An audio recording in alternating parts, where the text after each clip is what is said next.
Maharashtra police के retired अधिकारी महबूब मुजावर ने मालेगांव ब्लास्ट केस को लेकर बड़ा खुलासा किया है। उन्होंने दावा किया कि उन्हें इस मामले में आरएसएस चीफ मोहन भागवत को गिरफ्तार करने के लिए कहा गया था। उन्होंने उस अधिकारी का भी नाम बताया जिससे आदेश मिले, जांच अधिकारी परमवीर सिंह। महबूब मुजावर का कहना है कि कोई भगवा आतंकवाद के कॉन्सेप्ट को सिद्ध करना चाहता था। प्रश्न है वो कोई कौन था?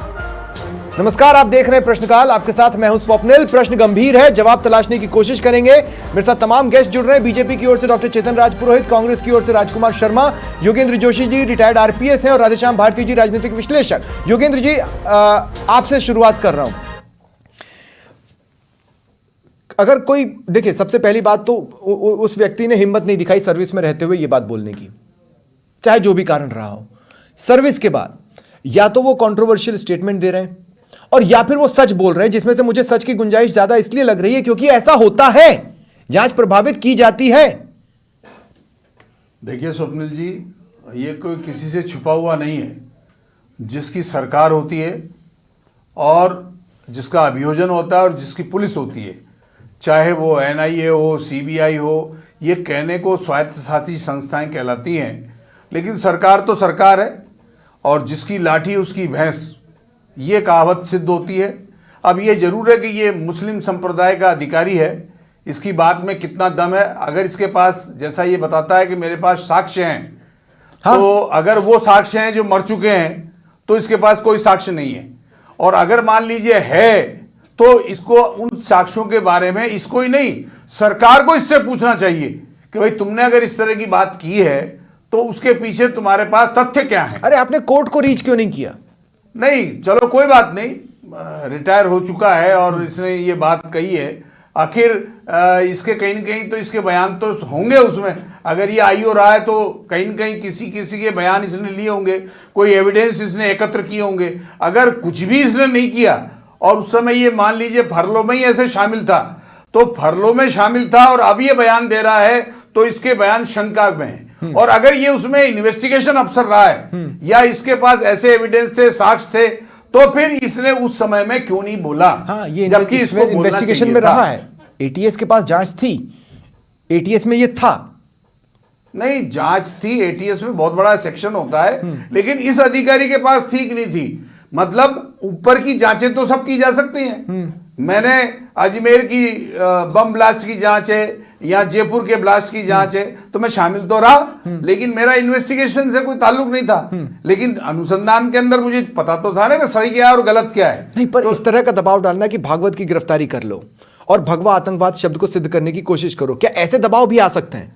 देखिए, जब सरकारें अपनी पे उतर आती हैं तो ये दबाव कोई बहुत बड़ी बात नहीं, दबाव बहुत बड़ी बात नहीं है कि ऐसे दबाव नहीं आ सकते हो। लेकिन ये निर्भर करता है उस अधिकारी के ऊपर कि वो दबाव को कैसे सहन कर सकता है। या तो मना कर देता है कि मैं ये काम नहीं करूंगा, तो वो किसी और से करवा लेते हैं। और अगर मान लो ऐसा है कि इसी से करवाना है कि ये नहीं, तो फिर भागवत की गिरफ्तारी तो हो ही नहीं। देखिए, मैं इस संबंध में ज्यादा नहीं कह पाऊंगा। कुछ चीजें ऐसी है पुलिसिंग की जो मुझे नहीं कहनी चाहिए। मुझे इसलिए नहीं कहनी चाहिए कि जो सरकारें जिस समय में जो निर्णय करती हैं, ये उन सरकारों के अपने निर्णय हैं, ठीक है, और पुलिस उनके अधीनस्थ काम करती है। इसलिए उस समय के जो पुलिस अधिकारी हैं उन्होंने क्या निर्णय किया ये उनके ऊपर है, ठीक है। अभियोजन सरकार के ऊपर रहता है। इसीलिए किस तरह से कैसे मोड़ना है ये हमारे सरकारी जो वकील होते हैं इनके ऊपर निर्भर करता है। आपको अजमेर अपने वाले ब्लास्ट वाले बता दूं ना, जो यहाँ ब्लास्ट हुआ था जयपुर का, तब आता ही ये डिस्ट्रिक्ट कोर्ट ने 5 को आजीवन कारावास फांसी की सजा दे दी। हाँ। और हाई कोर्ट ने उनमें से बरी कर दिया। नहीं कर दिया, लेकिन उसमें गवर्नमेंट एडवोकेट आया ही नहीं। असिस्टेंट गवर्नमेंट एडवोकेट आते रहे और अभियुक्तों की तरफ से दिल्ली से 5-5, 6-6 लाख में बड़े बड़े वकील आए और यहाँ बरी होके चले गए। ठीक है। अब आप देखिए, दूसरा एक और बता देता हूं कि जो बम ब्लास्ट नहीं हुआ था, आप देखिए उसके अंदर भी उन 5 को सजा दे दी आजीवन कारावास। अब माननीय हाई कोर्ट क्या करेगा? मतलब जो ब्लास्ट हो चुके, जिनमें आदमी मर चुके, उनमें उनको बरी कर दिया। ठीक है। जो फूटा ही नहीं बम, उसमें अब हाई कोर्ट में क्या होता है ये आपको देखना पड़ेगा। अगर हाई कोर्ट इसमें बरी कर देता है तो ठीक है, और इसमें सजा कर दी तो आप समझ लीजिए फिर उल्टा सुल्टा क्या है ये सामने आ जाएगा। बिल्कुल ठीक है। राजकुमार शर्मा जी, शक पूरा कांग्रेस के ऊपर, शक पूरा कांग्रेस के ऊपर, और क्यों ये भी मैं आपको बता देता हूं। क्योंकि बड़ा पेट प्रोजेक्ट था इस शब्द को, हालांकि आपने कॉइन नहीं किया, पहली बार ये शब्द भगवा आतंकवाद 2002 में गुजरात दंगों के दौरान बोला गया था और वो कांग्रेस ने नहीं बनाया था। लेकिन 2007-2008 आते आते कांग्रेस ये शब्द बोलने लगी। आज एक अधिकारी जो कि मुस्लिम समुदाय से आता है वो ये कहता है कि साहब भगवा आतंकवाद शब्द को डिफाइन करने की जरूरत थी और इस केस को उसके लिए यूज किया गया।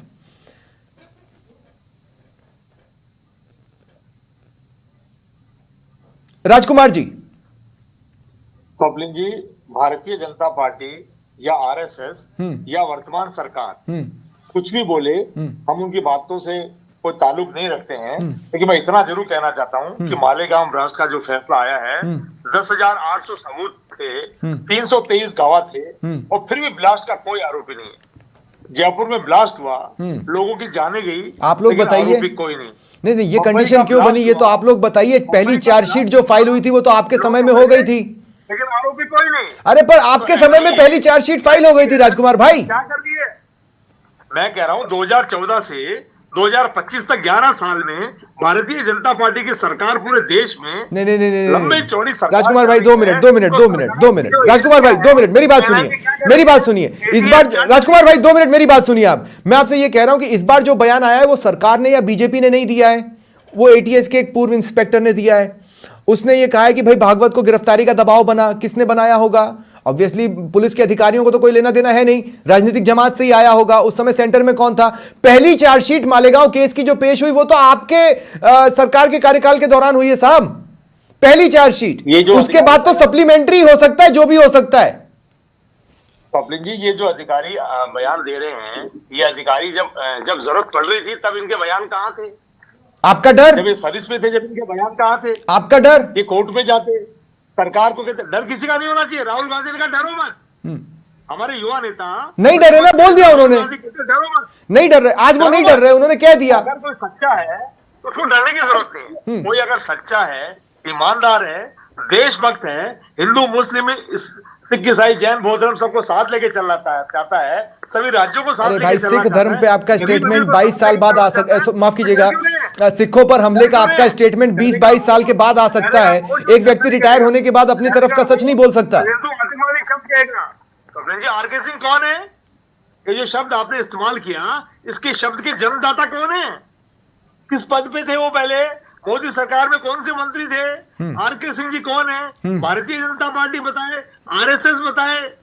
आरके सिंह जी पे भी तो नाम, उनका भी तो नाम लेना। पर राजकुमार भाई, मैंने पहले ही बता दिया कि भगवा आतंकवाद शब्द का इस्तेमाल पहली बार 2002 में हुआ था। लेकिन आरके सिंह जी का भी नाम बराबर नहीं, वो तो मैं सवाल चेतन जी से लूंगा, वो सवाल तो मैं चेतन जी से लेने वाला हूं। लेकिन मैं आपसे ये बोल रहा हूं कि ये शब्द भगवा आतंकवाद सबसे पहले 2002 में आया था, इसे आप स्वीकार करो। और वो शब्द आपको इतना अट्रैक्टिव लगा कि आप लोगों ने यूज कर लिया। कांग्रेस पार्टी तो हिंदू आतंकवाद शब्द का कभी भी समर्थन नहीं करती थी, ना भविष्य में करेगी। बोला है, पार्टी तो चाहती है कि ऑफिशियल संसद की कार्यवाही में है। सम्मान से रहे, प्रेम पूर्वक रहे और ये देश आगे बढ़े। ठीक है, ठीक है। चेतन राज पुरोहित जी, भगवा आतंकवाद जैसा शब्द का इस्तेमाल करने वाले किसी भी शख्स को आपकी पार्टी में होना ही नहीं चाहिए, है क्यों? दूसरा, मैं ये कह रहा हूं कि 2014 के बाद जितनी भी सप्लीमेंट्री चार्जशीट्स लगी, उसमें आपका एग्जिस्टेंस नजर क्यों नहीं आता मालेगांव केस में? सोफिया कुरैशी को पर क्या बयान दिया था? क्या नहीं, राजकुमार जी आपसे नहीं है, चेतन राज पुरोहित जी से मेरा सवाल है। चेतन राज पुरोहित जी, चेतन राज पुरोहित जी सुन पा रहे हैं मुझे? नहीं, चेतन भाई तक मेरी आवाज नहीं जा रही है, मुझे दोबारा उनसे कनेक्ट करने की कोशिश की जाएगी। राधेश्याम भारती जी, मैं आपके पास आ रहा हूं जी। मैं आपसे ये कह रहा हूं, एनालिटिकली सोचने की कोशिश करते हैं। हाँ, जब इस शब्द ने बैकफायर किया तो कांग्रेस ने उस शब्द से दूरी बना ली। अगर बैकफायर नहीं करता तो उस शब्द पे तो वो टिके हुए थे। यहां तक तो बात राइट है ना? दूसरी बात यह है कि अगर एक अधिकारी रिटायरमेंट के बाद हिम्मत जुटा भी रहा है, उसकी बात को आप अगर नहीं बचा पा रहे हैं तो उस पर जांच करने में क्या जाता है? वो कह रहा है ना मेरे पास सबूत है, देख लेते हैं किस तरह के हैं। कौन मांग रहा है? बीजेपी भी आज सिर्फ बयान दे रही है, मांगे तो सही सबूत। बिल्कुल, देखिए जैसे महमूद साहब जो ये कह रहे हैं कि भाई मेरे पास पुख्ता सबूत हैं और मुझे कहा गया था कि मोहन भागवत को गिरफ्तार किया जाए। स्वप्निल जी, मैं एक बात पूछना चाहता हूँ, एक मतलब कॉमन सेंस की बात है। मोहन भागवत उस समय भी देखिए आरएसएस के जो है प्रमुख थे, सरसंघ चालक थे।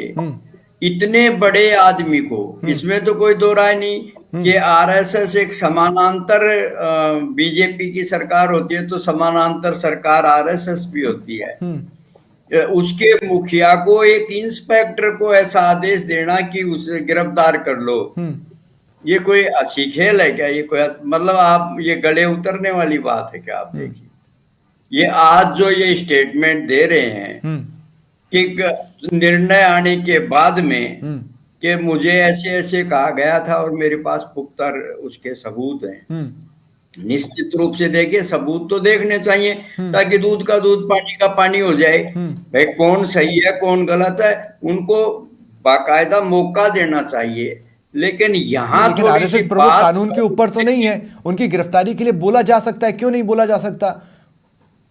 देखिए आप, ये कोई अच्छी खेल नहीं है। एक किसी बड़े अपराधी को गिरफ्तार करने के लिए पुलिस को बड़ी हरकत करनी पड़ती है, बड़ी कवायद करनी पड़ती है। स्वप्निल जी, तो वो तो महबूब मुजावर कह रहे हैं ना कि मैं डर गया, नहीं हो सकता था, मुझे लगा ये तो पॉसिबल ही नहीं है। उनका ऐसा कोई कद नहीं है। यदि महाराष्ट्र सरकार का पुलिस विभाग का कोई उस समय का आईजी कहे, कोई एडिशनल डीजी कहे, डीजी कहे, तो बात गले उतरती है। आप देखिए जिस तरह का शक किया जा रहा है, क्या राहुल गांधी या कांग्रेस का आला कोई नेता जो है वो एक इंस्पेक्टर को कहेगा क्या? आप देखिए, ये बात मतलब थोड़ी प्रैक्टिकल कम लग रही है मुझे। यहाँ संदेह होता है, बाकी उनको मौका मिलना चाहिए। भाई जांच हो जाए तो दूध का दूध पानी का पानी हो जाए, वो कितना सही बोल रहे हैं। फिर देखिए संदेह यहाँ भी होता है कि निर्णय आने के बाद ही उन्होंने ये बात क्यों कही। आज वहाँ बीजेपी की सरकार है, निश्चित रूप से वो बीजेपी, आप एक डेंजरस तरफ इशारा कर रहे हैं। आप ये कह रहे हैं कि या तो आज बुलवाया जा रहा है या तब वैसा हुआ। नहीं, कॉन्फिडेंस विन करने के लिए भी कह सकते हैं। आदमी के बहुत सारे उद्देश्य होते हैं, कई छद्म फायदे होते हैं, उसके तहत भी कहा जा सकता है। मतलब ये हर किसी आदमी के जहन में ये सवाल उठेगा कि भाई फैसला आ चुका, माननीय न्यायालय ने जब फैसला दे दिया उसके बाद ये बात क्यों आई है, ये स्टेटमेंट क्यों आया? इतने साल तक वो कहाँ गए थे? किस बात का भय सता रहा था? ये बात मतलब पहले आनी चाहिए। और चलो पहले नहीं आई तो एक बार मौका जरूर देना चाहिए कि दिखाइए आप कौन से साक्ष्य हैं ऐसे। वो पता तो लग ही जाएगा, जांच एजेंसियां जांच कर लेंगी कि उस समय का ये साक्ष्य है या नहीं है। लेकिन जो बंदे मर गए, अब देखिए एक पीड़ित ये कह रहे हैं कि पास से मेरा बेटा जो वो नमाज पढ़ करके आ रहा था, उसके पास से निकला, ब्लास्ट हुआ अचानक और वो तो वहीं खत्म हो गया। ये हुआ तो है ना कुछ भाई, बम विस्फोट हुआ, अब उसमें लोग मरे हैं, छह लोग मरे हैं उसमें। तो वो कह रहे हैं कि भाई मैं इसमें जो फैसला दिया है मैं संतुष्ट नहीं हूँ, इसके खिलाफ हाईकोर्ट में जाऊंगा। कोई कैसे संतुष्ट होगा? कोई तो दोषी होगा ना किसी न किसी केस का। आरुषि हेमराज केस हुआ या जेसिका लाल मर्डर केस हुआ या जयपुर ब्लास्ट का केस हुआ, भाई दोषी का बोफोर्स घोटाला, अगर बोफोर्स घोटाला हुआ है तो कोई तो दोषी होगा ना। राजीव गांधी भले ही छूट गए, इसका मतलब ये थोड़ा ना है कि कोई दोषी नहीं है। मैं आऊंगा राधेश्याम जी। मैं एक बात और है, स्वप्निल जी, एक बात और है कि उस समय जो है 110 कितने जो है उसमें वो घायल बताए गए थे और उसके बाद उनके वो सब कोर्ट के सामने उनके नाम ही नहीं रखे गए कांड में, या पता नहीं कितने लोग गवाह भी बदले, गवाह भी पलटे, इसमें भी कोई दो राय नहीं है। डॉक्टर चेतन राजपुरोहित, आप सुन पा रहे हैं मुझे? तो देखिए इसमें कमियां तो है ही। ठीक है राधेश्याम जी, मैं आता हूं आपके पास। राधेश्याम जी, अब बात क्या है? या तो ये अधिकारी अब आपके दबाव में बोल रहा है चूंकि पूर्व अधिकारी है, और या फिर तब दबाव में था, आज सच बोल रहा है। तब हिम्मत नहीं दिखा पाया। लेकिन इन सबके बीच में क्या केंद्र सरकार की ओर से या किसी भी जांच एजेंसी की ओर से उस व्यक्ति से सुबह से लेकर शाम तक में ये बोला गया कि भाई तुम्हारे पास जो भी सबूत है दो? स्वप्निल जी, आप निश्चित मानिए, जो भी दोषी है, इसका मतलब ये नहीं है जो बरी हो गए वो ठीक है। उसके बाद में जिसकी जो भूमिका रही है उस पर भी कार्रवाई होगी, पहली बात। दूसरी बात, स्वप्निल जी, इसकी क्रोनोलॉजी को समझिए आप। चाहे मक्का मस्जिद ब्लास्ट हो, चाहे समझौता एक्सप्रेस ब्लास्ट हो, चाहे अजमेर दरगाह ब्लास्ट हो, अच्छा, चाहे कहीं भी हुआ, जिस प्रकार से पिछले 17 सालों में इस कांग्रेस पार्टी ने सनातन और सेना इनको बदनाम करने के लिए जिस प्रकार के षड्यंत्र रचे गए थे, और ये समय समय पर चाहे शिंदे जी हो, चाहे दिग्विजय सिंह जी हो, 11 साल में आपने एक भी षड्यंत्र का पर्दाफाश किया? सब ने जिस प्रकार क्या 11 साल में आपने एक भी षड्यंत्र का पर्दाफाश किया? मैं इसी बात पर आ रहा हूँ, धैर्य रखिए। ये एक पूरा वोट बैंक की राजनीति के लिए तुष्टीकरण की नीति के तहत कांग्रेस पार्टी शुरू से करती आ रही है। और आपने ये एग्जाम्पल राजस्थान में नहीं देखा स्वप्न जी? राजस्थान में भी प्रयास किया गया था, वो इसे मामले में नहीं था, दूसरे मामले में था, कोर्ट से बरी हो गए। ऐसा प्रयास राजस्थान में भी पिछले नहीं, चेतन भाई सवाल ये नहीं है। चेतन भाई सवाल ये नहीं है, सवाल ये है कि 11 सालों से आप केंद्र की सत्ता में हैं, आपको ये पता था कि अगर ये 7 लोग निर्दोष हैं तो आपने बैकअप में क्या किया? असली दोषी ढूंढवाए किसी से? नहीं ढूंढवाए। Point number 1। पॉइंट नंबर 2 ये कि अगर आपको लगता है कि कांग्रेस इस तरह की देश को जलाने वाली साजिश कर रही है, तमाम जांच एजेंसी आपके पास थी, एक भी साजिश का पर्दाफाश करके भेज देते जेल में इन लोगों को, वो भी तो आपने नहीं किया। स्वप्न जी, न्यायालय के निर्णय की कोई पहले कह सकता है क्या? आप कह सकते हो या मैं कह सकता हूँ क्या? न्यायालय क्या निर्णय देगा? न्यायालय सबूतों के आधार पर निर्णय देता है। पर आप तो निर्दोष मान के चल रहे थे ना भाई, बैकअप में जांच कराने में कहां दिक्कत थी? हमसे मारपीट करके हमसे कहलाया गया, ये गवाहों ने कोर्ट में कहा ना, हमसे मारपीट करके हमें प्रताड़ित करके हमारे से कहलाया गया, ये कोर्ट में कहा है ना। लेकिन मैं एक बात बताता हूँ आपको, ये जितने भी केसेस हुए, आप किस किस को झुटलाएंगे? आप किस पृथ्वीराज चौहान आज बोले हैं, उन्होंने कहा कि ये सारा उन्हीं के सर पे हो रहा है, कांग्रेस पार्टी के नेता है। शिंदे साहब कहते थे सेफ्रॉन टेररिज्म, चिदम्बरम जी रोज ही कहते थे भगवान आतंकवाद, दिग्विजय सिंह कहते हुए नहीं थे।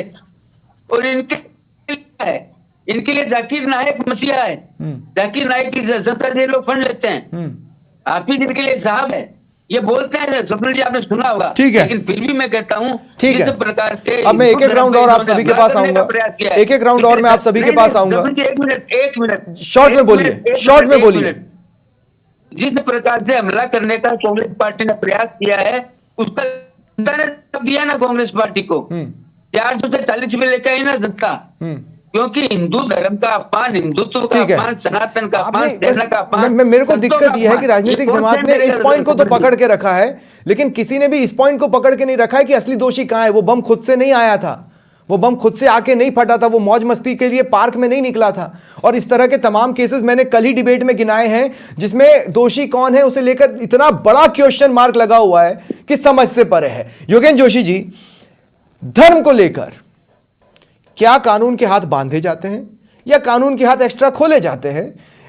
इसको लेकर अलग अलग थ्योरीज हैं, आप क्या इसमें जोड़ सकते हैं?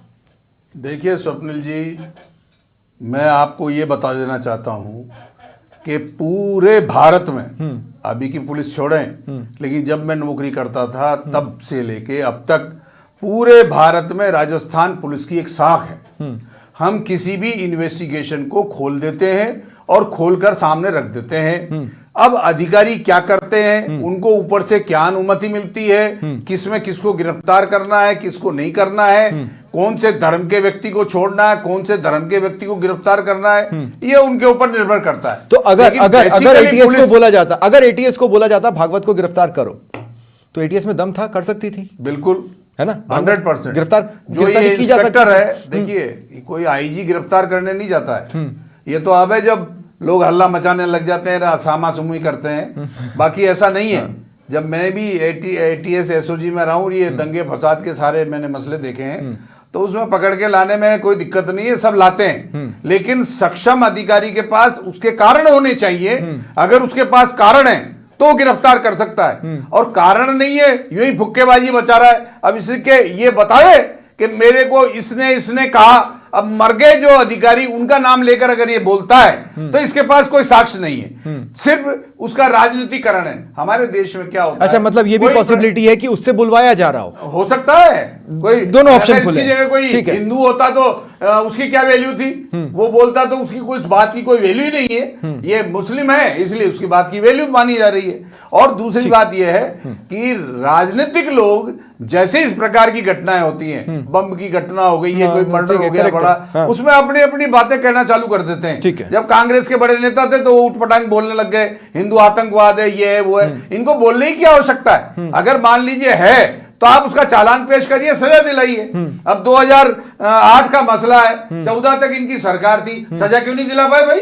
अगर सत्य था सजा दिलाते। और अब क्या है, यहाँ अजमेर का, ये जयपुर का ये पेंडिंग पड़ा है ना भूतकाल। मैं राजकुमार भाई, जानते हैं आप अपने धर्म में, मतलब सनातन में ये कहा जाता है कि पूर्व जन्म के भी पाप होते हैं और भूतकाल भी परेशान कर सकता है वर्तमान में।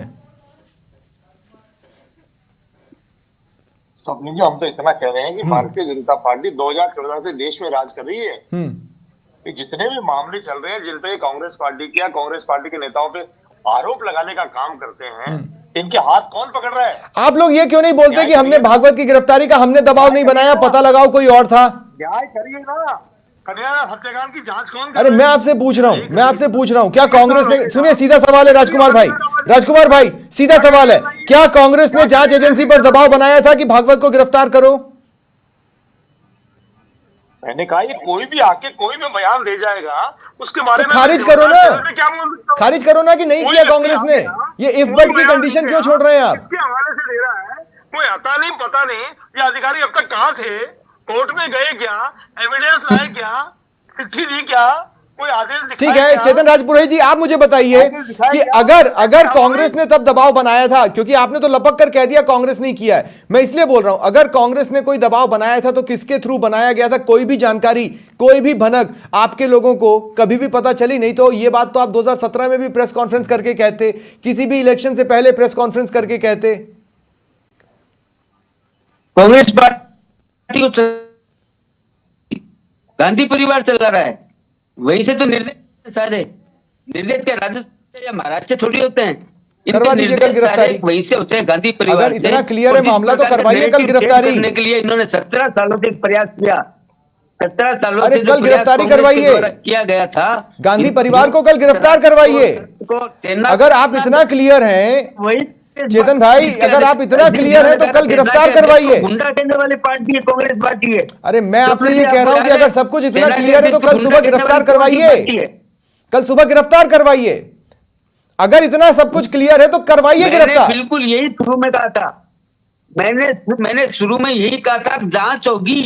जो आज महबूब मुजाफ्फरी जो बोले हैं, क्या वो ऐसी छोड़ देगी क्या सरकार? ठीक है, जो भी इसमें दोषी के खिलाफ कार्रवाई होगी, कैसे नहीं होगी कार्रवाई? ठीक है, झूठे फंसाया जाता है कि अगर किसी को भी झूठा फंसाया जाता है, आज 17 साल की जो प्रताड़ना झेली है, चाहे शादी प्रज्ञा हो, चाहे कर्नल पुरोहित हो या चाहे कोई भी, ठीक है। राधेश्याम भारती जी, खास बात आपने नोट की, एक खास बात है जो शायद आपने नोट की हो, जैसे ही ये बयान आया हम उसको तर्कों के आधार पर उसके एनालिसिस में लगे, लेकिन सिरे से हम में से किसी ने भी खारिज नहीं किया, जो इस संभावना पर बल देता है कि उसमें सच हो भी सकता है।